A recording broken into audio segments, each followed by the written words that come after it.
Yeah, thank you. And I just want to uplift what President Elliott just mentioned about parents being an afterthought.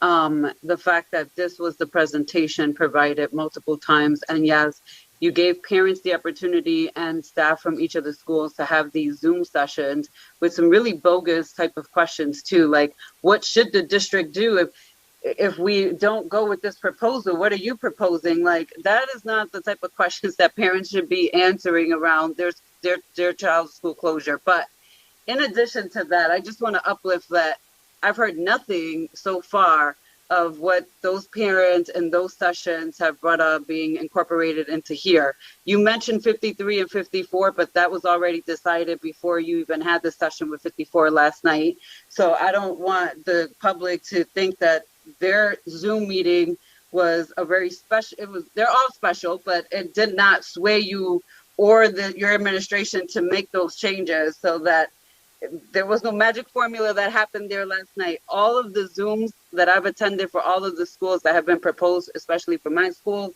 every parent, every student, every staff have been heartfelt, asking us to reconsider, and also highlighting that some of the data that's being presented is not as accurate as the administration is giving it to this board or to this community.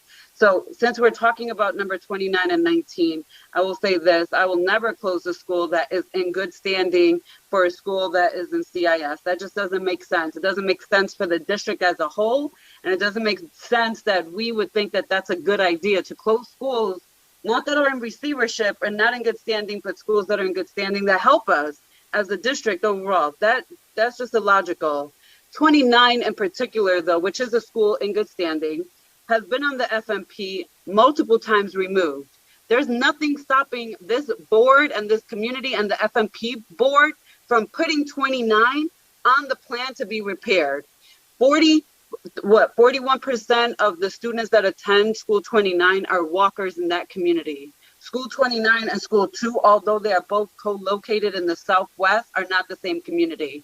And this is the stuff that I'm talking about when you and your team make these decisions and you're not from Rochester and you don't live here and you will eventually leave. Our families have to deal with these consequences. I cannot support this. I am so frustrated on the entire proposals because none of it made sense from the beginning how these schools were selected and pulled.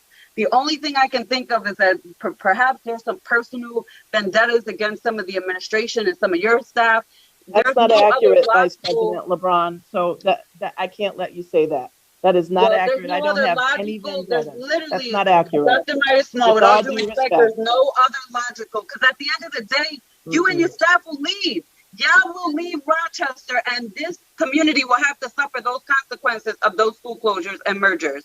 So no, I cannot support it. I love School 19, and I'm not advocating that we close them either or merge them. I'm saying that we as a board and as a community remember that since 2017, I'm going to list, I literally have all the schools that this board has closed.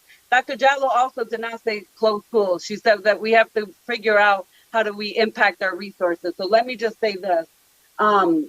There are multiple ways that this district can reutilize the resources that exist. We're not giving schools back, so we're not saving money in that regard. We have staff shortages, so we won't be cutting staff. I can't even imagine why we would be cutting staff at a critical time when we don't have the staffing. So again, I cannot see the savings, and I care finance. I can't see the savings.